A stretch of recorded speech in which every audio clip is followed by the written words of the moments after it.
In my first ever relationship, I had no standards. And I'm not trying to be offensive, but I wasn't actually attracted to her. The thing is, I didn't know that I wasn't attracted to her.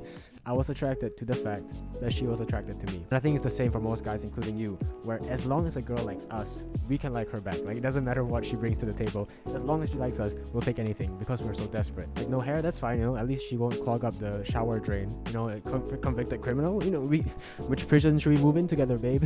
Oh, she's clinically insane, that's fine. I like a girl with a personality. She has 15. My relationship was years ago, so it's all chill. Like, nothing, it didn't end badly or anything. It just ended like a normal high school relationship that lasts like 6 months, where most high school relationships don't last anyway. So what I'm trying to get to is, so I went from this side of the spectrum with no standards to the other side, where I wrote down everything that I wanted in the perfect girl.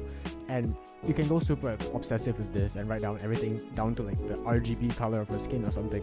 And the thing is, by making this list, I stopped having those spontaneous crushes where you just see a girl that's attractive and you immediately think about how many kids you're gonna have together. And yeah, she seems nice and everything, but she probably doesn't fulfill everything on my list. And so this is something I keep in the back of my head. But today I'm gonna talk about it, and here are some of the traits, or green flags as the internet likes to call them, that I think you should look out for.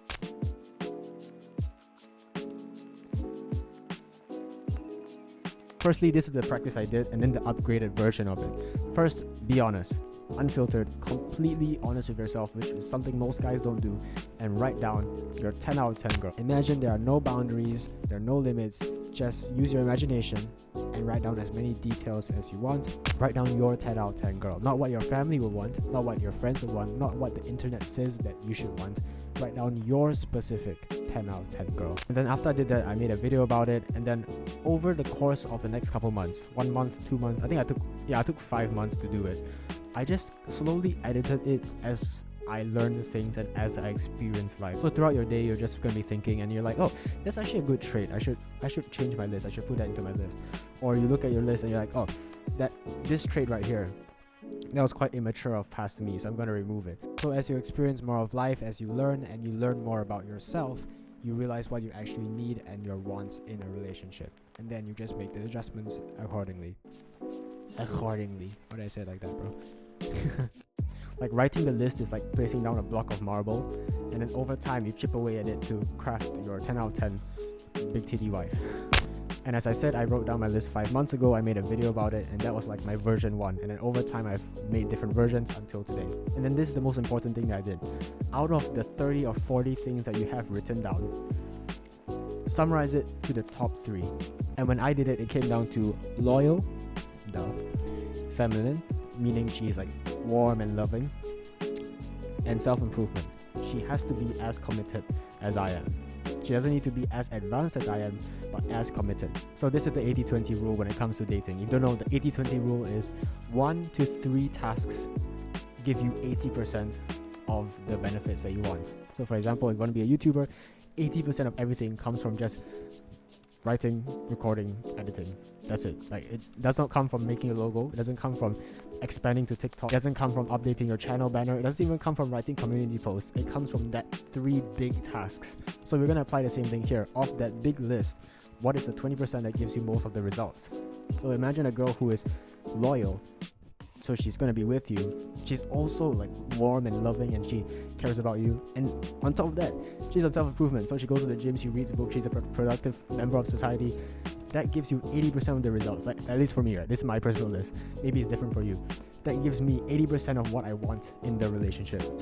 So basically, these are the top 3 things in my list, and I wouldn't replace them for anything else at the top spot. So I wouldn't like replace loyalty for being able to play the piano, right? That is a nice thing that's still in my list. That's a thing that I would prefer, but it's not a non-negotiable. These 3 are your non-negotiables. This is also kind of like that advice of, you've probably heard it before, write down your top 10 goals, your top 20 goals, and then focus on the top 3, because you don't have time to do all of them. It's the same thing. And another reason that I did this is because we need a smaller list when we actually meet somebody. Like, very practical, right? When you meet somebody, you can't pull out a list of like 50 things, like a scroll, and be like, number 1, nope, you don't fit that. Then you check it off. Nope, you don't fit that, check it off. Oh, you got that one. Okay, tick. Like, that's not gonna happen. You need a smaller list of like 1 to 3 things that you can genuinely look out for in the moment when you meet them. We can't look out for absolutely everything, and not many people will fit everything. And so we want to just focus on the non-negotiables. When you write your list, you can write down the top 3 as non-negotiables, and then everything under that as just preferences. Their preferences, the person might have it, might not, but the most important thing that you want to look out for are those top 3 that you've indicated for yourself. And I think if you're a guy on self-improvement, your partner also needs to be on it, because what happens so many times with guys is that they meet a girl who is attractive and fun right now, but she's not improving her life and she has bad habits. So she might be like up here right now, right? She's attractive, she's young, but over time her bad habits compound and then her life gets like that. But if you have a girl that is on self-improvement just like you, she might not tick all the boxes right now. She might be down like here. She might not tick all the boxes, but given time, because she's improving herself, she might in the future. You can trust that within 6 to 12 months she will. One gets worse with time, one gets better with time. So if you're gonna be in a long-term relationship, you want to choose the one that gets better with time. And the easiest way to find out if somebody is on self-improvement is to just ask them about how they spend their time, their day, their hobbies, everything, because you can pretty much tell everything from there. Like if you just ask, what did you do yesterday? And then she says, Netflix, she scrolls on Instagram, she doesn't do much. If that's how she lives day to day, you can project that into the future and think, okay, yeah, in 5 years, if you keep doing that, you're going to end up in this position in life. Is that somewhere I want to be with you? Probably not. And a lot of people also say, I can convince her to change. But the thing is, you can try to convince her, but why? Like imagine she's not on self-improvement, she's at level 0, right? To bring somebody from level 0 to level 1 is very, very hard. It's not something you can do.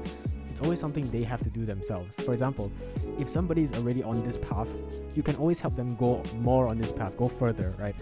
But to make them switch paths entirely is something they have to do for themselves. For example, if you play video games, I can help you play video games and become the best video gamer on the same path. But to make you go from playing video games to not playing video games is very hard.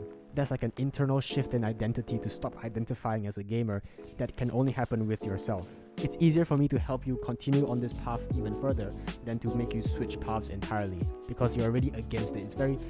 It's like you'll always switch back. It's forever going to be an uphill battle because your heart, your soul, your identity is on the path that you currently are on, if that makes sense. So if you're a video gamer and then you try to not play video games, if your identity is still a video gamer, you're always going to snap back. So if she's not in self-improvement, you can get her to meditate, you can get her to go to the gym. But if her identity, if she's truly not on self-improvement, she can do those things, but she'll always snap back to the way that she normally is. So instead of meeting a girl that is on this path and you're trying to move her to this path, please be on self-improvement, please. Instead of meeting a girl who's at level 0 and trying to bring her to level 1, why not you just meet a girl at level 1 or level 2 or level 3 and you help her level up as you level up. And that way you're on the same path, you're on the same ride, and that's why we call our girlfriends and boyfriends our partner. Because we're a partner, we're on the same ride, we're doing it together. If you're on the path of self-improvement and that's how you've decided to direct your life, and she isn't, but sometimes she feels bad and comes over to your path to do the things with you, that's not a partner, because you're not actually on the same path. You're sometimes partners, sometimes not. You're basically Schrodinger's cat. And again, of course, you can always try convincing a girl. That's an option. You can do the whole Shark Tank thing and try to pitch her an idea. But the thing is, wouldn't it just be easier instead of trying to bring this girl from level 0 to 1 and she's kicking and fighting you along the way? Why not just find a girl who's already on the same path as you? That's a real partner. So yeah, that's the one trait that I want to just talk about in this video. Self-improvement. She doesn't need to be on the same level of self-improvement. Like you can be level 10, she can be level 2, but she has to be on the same path. She has to want it as much as you, so that you can move your life in the same direction and you're always on the same page.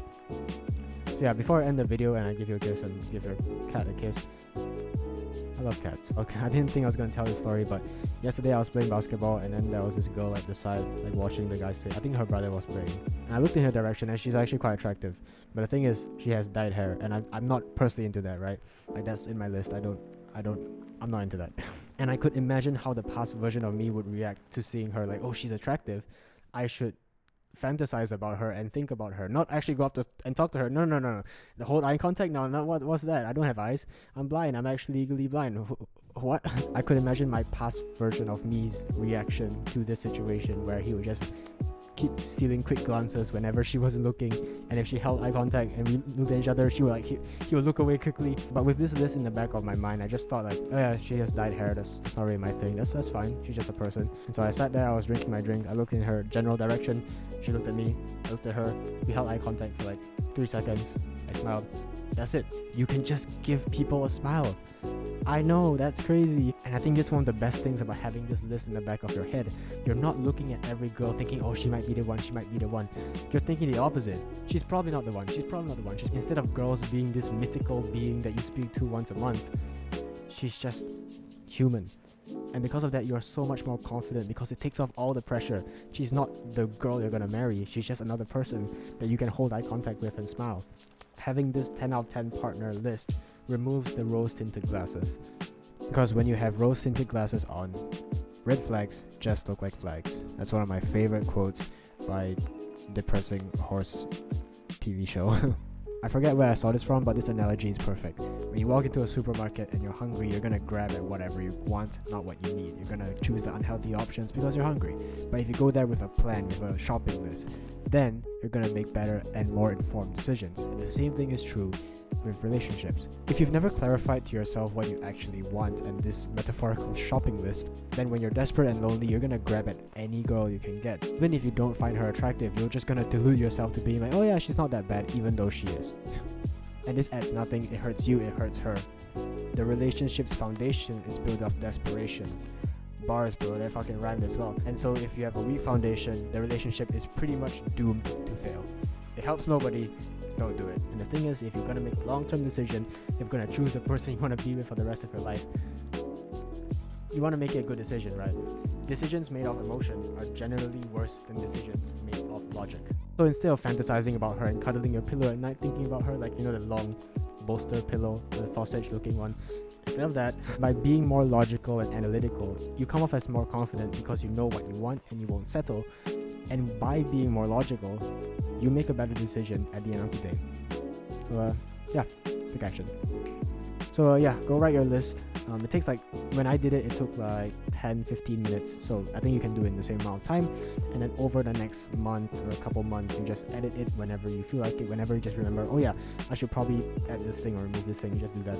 It's very quick. Go do it right now. If not, you're a pussy. Don't be a pussy. I'll eat your pussy. Alright, give me a kiss.